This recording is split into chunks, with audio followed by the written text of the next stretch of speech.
Hi guys, welcome to next India. आज है 1 सितंबर 2021। तो 1 सितंबर 2021 से करंट अफेयर्स के जितने भी इंपॉर्टेंट क्वेश्चन बन सकते हैं सारे के सारे आज हम इस वीडियो में डिस्कस करेंगे तथा प्रत्येक क्वेश्चन से रिलेटेड इंपॉर्टेंट फैक्ट भी मैं इस वीडियो में आपको बताऊंगा। तो आप वीडियो को अंत तक ध्यान से देखिए। अंत में मैं आपसे एक क्वेश्चन भी पूछूंगा जिसका जवाब आपको कॉमेंट बॉक्स में देना है। यदि वीडियो अच्छा लगे तभी हमारे चैनल को शेयर तथा सब्सक्राइब करें। आप यदि इस वीडियो का पीडीएफ फाइल पाना चाहते हैं तो आप हमारे टेलीग्राम चैनल को जरूर ज्वाइन कर लें तथा अन्य सोशल मीडिया पर भी हमें फॉलो कर सकते हैं। टेलीग्राम चैनल ज्वाइन करने के लिए आप हमारे इस वीडियो के डिस्क्रिप्शन बॉक्स में जाकर वहां पर लिंक पर क्लिक करके आप चैनल को ज्वाइन कर लें ताकि आपको बिल्कुल फ्री में पीडीएफ डाउनलोड कर सके। चलिए तो स्टार्ट करते हैं आज का सेशन। आज का सेशन का पहला प्रश्न है, हाल ही में अफ्रीकी मुल्क के लोगों के लिए अंतर्राष्ट्रीय दिवस कब मनाया गया है? तो यह अफ्रीकी मूल्य यानी कि अफ्रीका के जो मूल निवासी है उनके लिए अंतर्राष्ट्रीय दिवस मनाया जाता है। तो यह कब मनाया जाता है? तो दोस्तों इस प्रश्न का सही जवाब है ऑप्शन बी यानी कि 31 अगस्त को। हाल ही में यानी कल ही के दिन 31 अगस्त को यह दिवस मनाया गया है। अफ्रीकी मुल्क के लोगों के लिए अंतर्राष्ट्रीय दिवस पहली बार 31 अगस्त 2021 को मनाया गया है। संयुक्त राष्ट्र का उद्देश्य दुनिया भर में अफ्रीकी डायस्पोरा के असाधारण योगदान को बढ़ावा देना और अफ्रीकी मूल के लोगों के खिलाफ सभी प्रकार के भेदभाव को खत्म करना है। अब जान लेते हैं इस दिन के इतिहास के बारे में। वर्ष 2020 में अफ्रीकी मूल के लोगों के लिए अंतर्राष्ट्रीय दशक के मध्य अवधि को चिन्हित किया गया, जबकि विधायी नीति और संस्थागत स्तरों पर कुछ प्रगति हुई है। अफ्रीकी मुल्क के लोग नस्लीय भेदभाव, हाशिए और बहिष्करण के परस्पर और मिश्रित रूपों से पीड़ित हैं। अब चलते हैं आज के अगले प्रश्न की। आज का अगला प्रश्न है, हाल ही में किसने स्वदेश निर्मित तटरक्षक जहाज विग्रह को राष्ट्र को समर्पित कर दिया है यानी समर्पित किया है? तो यह राजनाथ सिंह के द्वारा समर्पित किया गया है। देश को मतलब भारत देश को स्वदेशी निर्मित तटरक्षक जहाज जिसका नाम है विग्रह, यह राष्ट्र को यानी अपने देश को समर्पित किया गया है राजनाथ सिंह जो कि हमारे डिफेंस मिनिस्टर हैं इनके द्वारा। यानी इस प्रश्न का सही जवाब ऑप्शन ए है। रक्षा मंत्री राजनाथ सिंह ने चेन्नई तमिलनाडु में स्वदेश निर्मित तटरक्षक जहाज विग्रह राष्ट्र को समर्पित किया है। रक्षा मंत्रालय के अनुसार 98 मीटर का जहाज आंध्र प्रदेश के विशाखापट्टनम में तैनात होगा और 11 अधिकारियों और 110 नाविकों की कंपनी द्वारा संचालित किया जाएगा। जहाज को लार्सन एवं टूर्बो शिप बिल्डिंग लिमिटेड द्वारा स्वदेशी रूप से डिजाइन और निर्मित किया गया है। इस जहाज में शामिल होने के साथ भारतीय तटरक्षक बल के पास अब इसकी सूची में 157 जहाज और 66 विमान हैं। अब जान लेते हैं आईसीजीएस के बारे में बात हुई है तो इस आईसीजीएस विग्रह के बारे में। आईसीजीएस विग्रह अपतटीय गश्ती जहाजों ओपीवी की श्रृंखला में 7वां और अंतिम जहाज है जिसके लिए 2015 के समझौते पर हस्ताक्षर किए गए थे।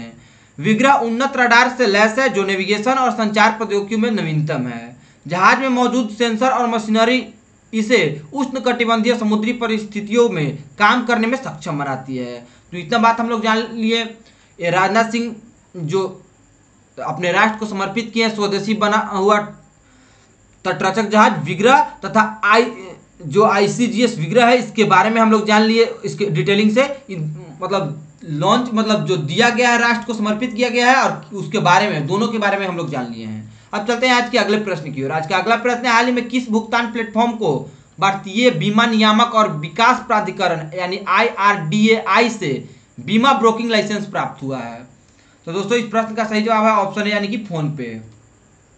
फ्लिपकार्ट के स्वामित्व वाले डिजिटल भुगतान प्लेटफॉर्म फोन पे को भारतीय बीमा नियामक और विकास प्राधिकरण यानी IRDAI से बीमा ब्रोकिंग लाइसेंस प्राप्त हुआ है। इसका मतलब है कि नए डायरेक्ट ब्रोकिंग लाइसेंस के साथ फोन पे अब भारत में सभी बीमा कंपनियों के बीमा उत्पादों को अपने प्लेटफॉर्म पर वितरित कर सकता है। अब बात हुई है IRDAI तथा फोन पे के बारे में तो दोनों के बारे में जान लेते हैं। IRDAI का फुल फॉर्म होता है insurance regulatory and development authority of India. यह एक गवर्नमेंट मिनिस्ट्री है।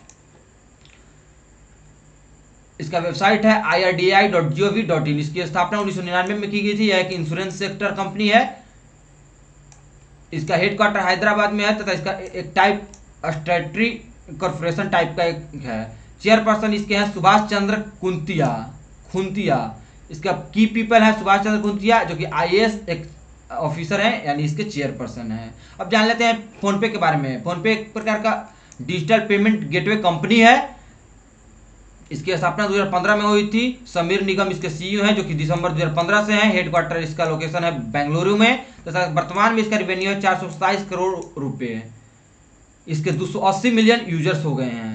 इसका पेरेंट ऑर्गेनाइजेशन है फ्लिपकार्ट तथा इसका फाउंडर्स हैं समीर निगम, राहुल चारी, वर्जिन इंजीनियर। यह फोनपे का लोगो, आप तो इसे यूज कर रहे होंगे तो आप तो जान ही रहे होंगे फोनपे के बारे में, क्या है डिजिटल पेमेंट, क्या है, क्या सुविधा होती है डिजिटल पेमेंट फोनपे गूगल पे से, आप इसके बारे में जान रहे होंगे। अब चलते हैं आज के अगले प्रश्न की ओर। आज का अगला प्रश्न है, हाल ही में भारतीय नौसेना और किस देश की नौसेना ने अदन की खाड़ी में संयुक्त समुद्री अभ्यास किया है? तो दोस्तों इस प्रश्न का सही जवाब है ऑप्शन बी, यानी कि जर्मनी नौसेना। भारतीय नौसेना और जर्मन नौसेना ने हिंद प्रशांत परिनियोजन 2021 के हिंद महासागर चरण में यमन के पास अदन की खाड़ी में एक संयुक्त अभ्यास किया है। भारतीय नौसेना का प्रतिनिधित्व फ्रिगेट त्रिकंठ द्वारा किया गया था, जबकि जर्मन नौसेना का प्रतिनिधित्व फ्रिगेट बारियन द्वारा किया गया था। अब बात हुई है जर्मनी के बारे में, तो जर्मन नेवी तथा इंडियन नेवी के बारे में जान लेते हैं। इंडियन नेवी या इंडियन नेवी का लोगो, इसकी स्थापना 26 जनवरी 1950 को की गई थी। प्रत्येक वर्ष 4 दिसंबर को इंडियन नेवी डे के रूप में मनाया जाता है। इसके पास कई नेवी शिप्स है, जबकि INS Kolkata, INS जलसवा, INS Vikram, INS सरदौल, यह सभी के सभी तथा इसके अलावा 45 प्लस और अन्य इंडियन नेवी शिप्स हैं। अब चलते हैं जर्मन नेवी के बारे में जान लेते हैं। जर्मन नेवी का लोगो, जर्मन नेवी की स्थापना 2 जनवरी 1956 को हुई थी।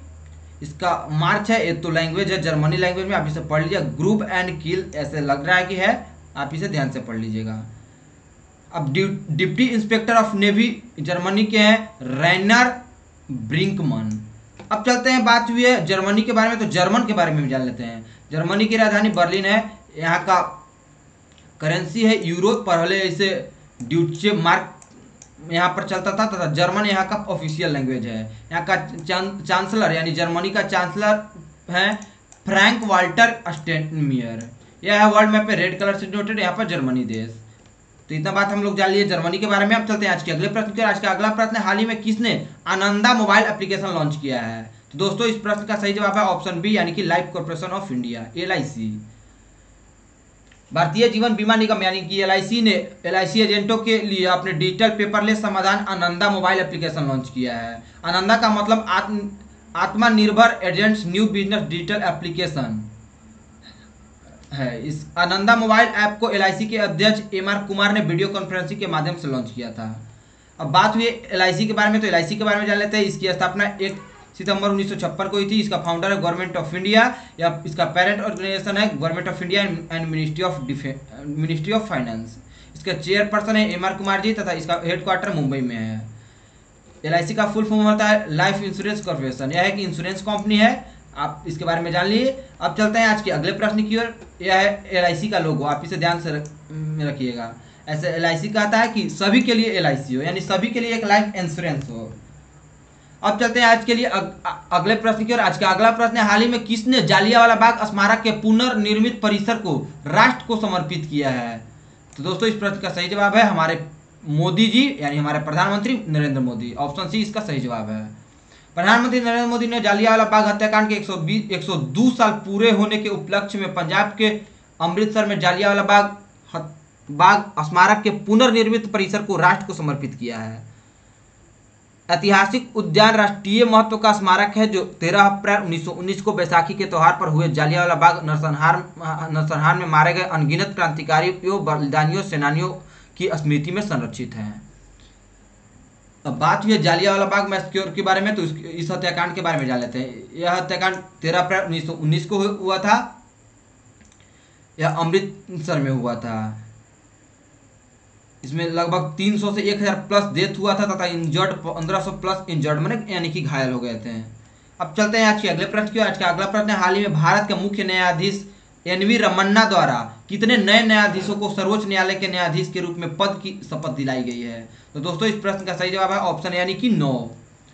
भारत के मुख्य न्यायाधीश यानी CJI chief justice of India NV Ramana द्वारा 3 महिलाओं सहित 9 नए न्यायाधीशों को सर्वोच्च न्यायालय के न्यायाधीश के रूप में शपथ दिलाई गई है। 9 नए न्यायाधीशों की शपथ ग्रहण के बाद सुप्रीम कोर्ट की शक्ति की स्वीकृत शक्तियों में से सीजीआई सहित 33 हो जाएगी। इन 9 नए न्यायाधीशों में से 3 न्यायमूर्ति विक्रम और न्यायमूर्ति बीवी नागरत्न और न्यायमूर्ति पीएस नरसिम्हा भारत के मुख्य न्यायाधीश बनने के कतार में हैं, यानी पहले से भी ये बन चुके हैं, बाद में भी इन तीनों को नियुक्त किया गया है। यानी 6 नए हैं तथा 3 पहले से भी रीअपॉइंट किए गए हैं, पहले से भी अपॉइंटेड थे। यह है 9 का इमेज आप यहाँ पर दिया हुआ है, आप इन्हें ध्यान से देख लीजिएगा। आप चलते हैं आज के अगले प्रश्न की ओर। आज का अगला प्रश्न है, हाल ही में प्रख्यात लेखक बुद्धदेव गुहा का निधन हो गया है। यह किस भाषा के लेखक थे? तो दोस्तों यह बंगाली भाषा के लेखक थे, यानी इस प्रश्न का सही जवाब ऑप्शन ए बंगाली है। यह इमेज में बुद्धदेव गुहा, इनका हाल ही में निधन हो गया है। प्रख्यात बंगाली लेखक बुद्धदेव गुहा का निधन हो गया है। वह मधुकरी, कोलेरे कच्छे और सोबिनॉय निवेदन जैसी कई उल्लेखनीय रचनाओं के लेखक थे। उन्होंने 1976 में आनंद पुरस्कार, शिरोमन पुरस्कार और शरद पुरस्कार सहित कई पुरस्कार भी जीते हैं। तो यह इनकी प्रख्याति है कि इन्होंने कई पुरस्कार भी जीत लिए हैं। अब चलते हैं आज के अगले प्रश्न की ओर। आज का अगला प्रश्न है, हाल ही में एचएसबीसी एशिया इकाई के एक स्वतंत्र निदेशक के रूप में किसे नियुक्त किया गया है? तो दोस्तों इस प्रश्न का सही जवाब है ऑप्शन बी, यानी कि रजनीश कुमार। यह इमेज में रजनीश कुमार। भारतीय स्टेट बैंक के पूर्व अध्यक्ष रजनीश कुमार को 30 अगस्त 2021 को हांगकांग और संघाई बैंक कॉरपोरेशन यानी एचएसबीसी एशिया इकाई के स्वतंत्र निदेशक के रूप में नियुक्त किया गया है। उन्हें कंपनी की ऑडिट समिति और जोखिम समिति के सदस्य के रूप में भी नियुक्त किया गया है। श्री रजनीश एसबीआई में 40 साल के करियर के बाद अक्टूबर 2020 में एसबीआई के अध्यक्ष के रूप में सेवानिवृत्त हुए। अपने अंतर्राष्ट्रीय कार्यालय में एसबीआई के यूके और कनाडा परिचालन में शामिल हुए थे।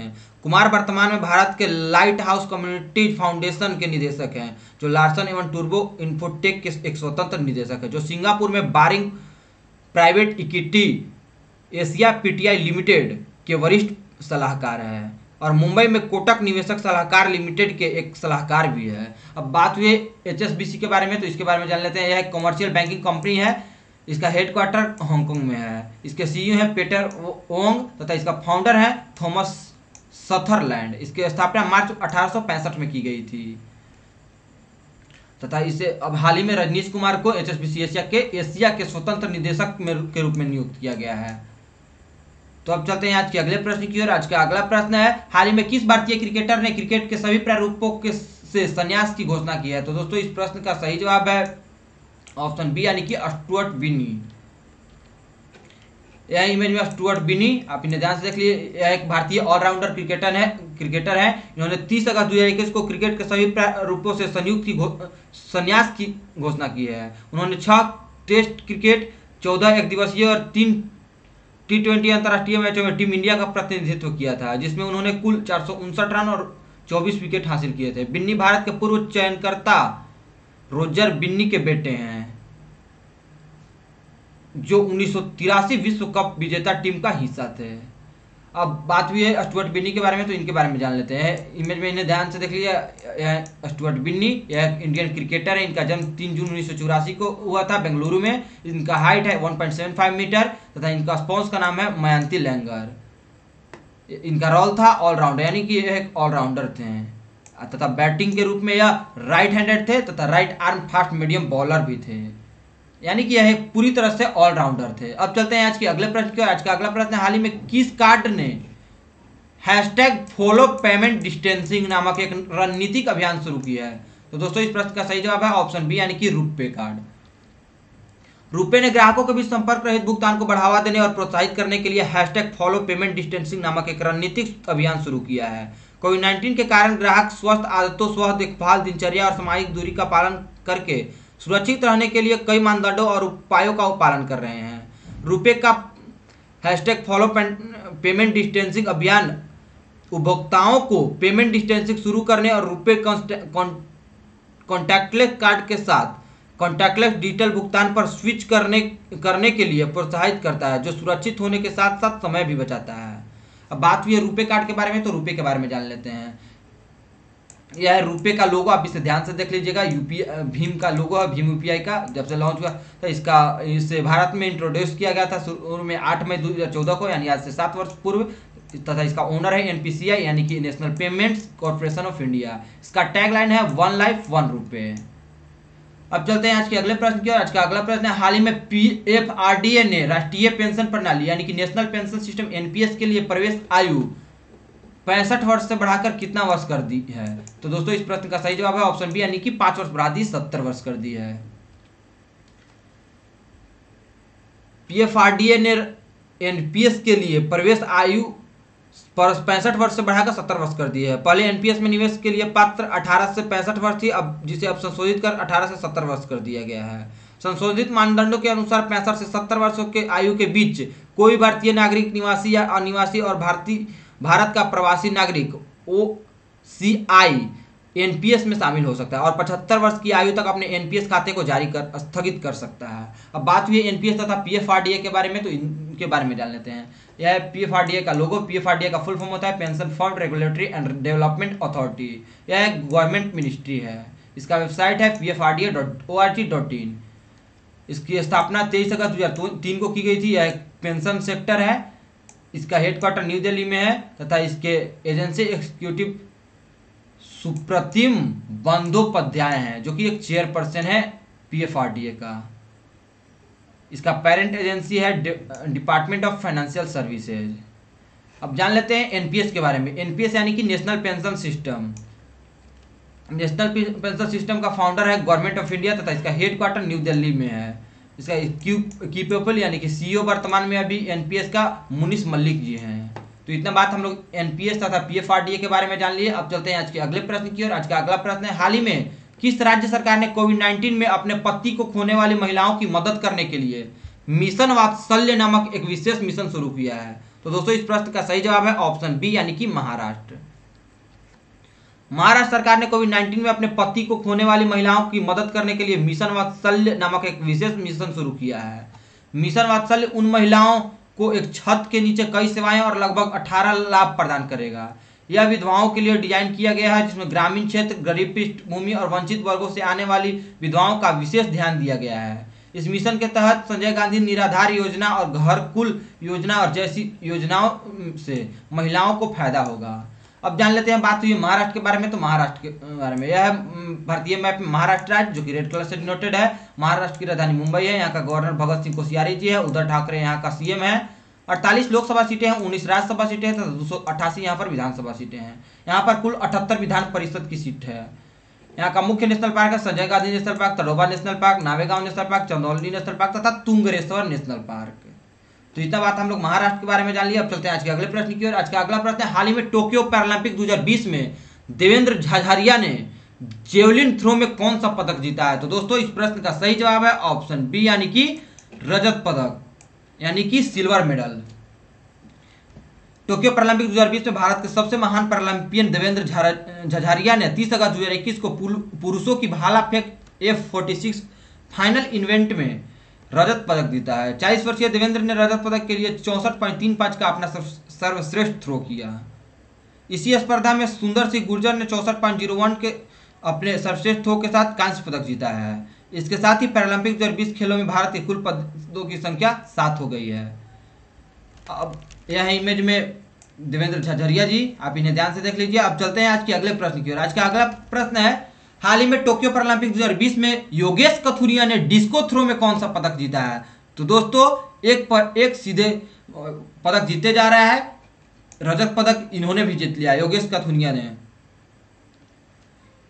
भारत के डिस्को थ्रोवर योगेश कथुरिया ने पुरुषों के disco throw F56 final event में चल रहे टोक्यो पैरालंपिक में रजत पदक यानी कि सिल्वर मेडल जीत लिया। योगेश ने 44.38 मीटर के थ्रो के साथ दूसरा स्थान हासिल किया। ब्राजील के बतिस्ता डोस सांतोस ने 45.59 मीटर के थ्रो के साथ पैरालंपिक रिकॉर्ड बनाते हुए स्वर्ण पदक जीता और क्यूबा के एल डियाज एल्डाना ने कांस्य पदक जीता है।